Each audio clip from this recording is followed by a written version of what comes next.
Une rencontre décisive qui devrait marquer un tournant dans le cycle infernal de violence qui meurtrit les populations de l'Est de la République démocratique du Congo. La tripartite de Luanda sur la situation sécuritaire à l'Est de la RDC s'est terminée ce mercredi soir par l'établissement d'une feuille de route sur le processus de pacification de la région Est de la RDC. Tout commence par une rencontre à trois entre les présidents Joao Lourenço, Félix Antoine Tshisekedi Tshilombo et Paul Kagame.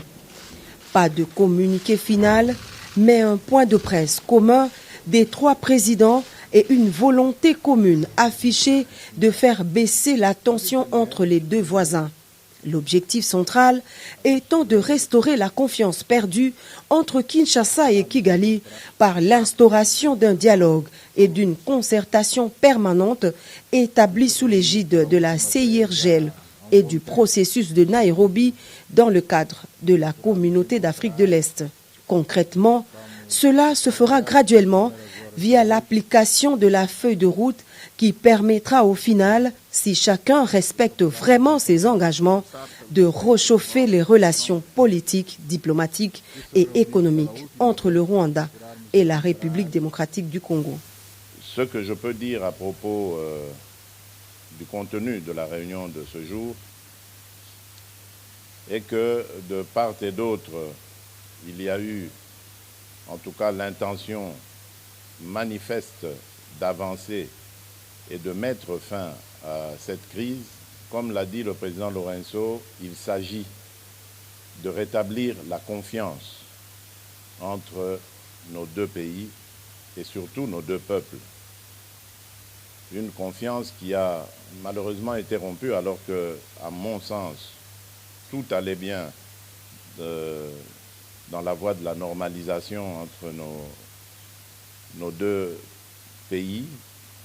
Je m'étais entrepris, en tout cas, de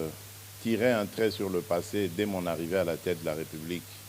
démocratique du Congo pour envoyer un signal fort, non seulement au Rwanda seul, mais à tous nos voisins, à toute la région, de mon intention d'avoir des relations désormais tournées vers des échanges profitables à nos pays, à nos populations, et de regarder plutôt vers le développement de cette région qui, à mon sens, est l'une des plus riches d'Afrique, plutôt que de verser dans des tensions inutiles comme on a pu l'observer dans le passé.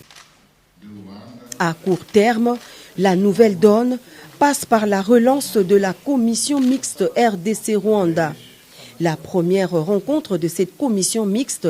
cadre de dialogue permanent entre les deux pays, est prévue incessamment dans la capitale angolaise.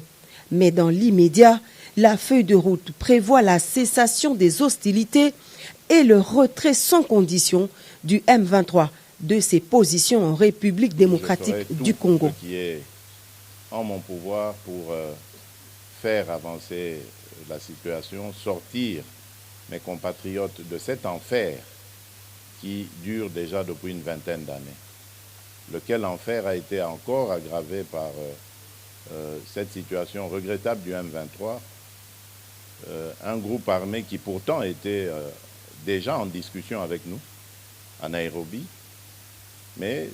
dont le comportement est totalement inexplicable, car je ne peux pas comprendre que des gens qui ont une revendication et dont l'interlocuteur est à disposition pour écouter leurs revendications, puissent à nouveau reprendre des armes, comme pour exercer une sorte de chantage ou de pression. Donc j'espère vraiment et j'attends de ce processus qu'il apporte le cessez-le-feu immédiat et le retrait de ce groupe du M23, en attendant évidemment que l'on mette en marche la feuille de route qui amènera un processus de paix, de stabilité et de confiance. Le retour des réfugiés dans leur pays d'origine est également inscrit parmi les objectifs de la feuille de route de Luanda. Elle stipule enfin que toute exploitation des ressources naturelles dans la région doit se faire dans le strict respect de la souveraineté des États,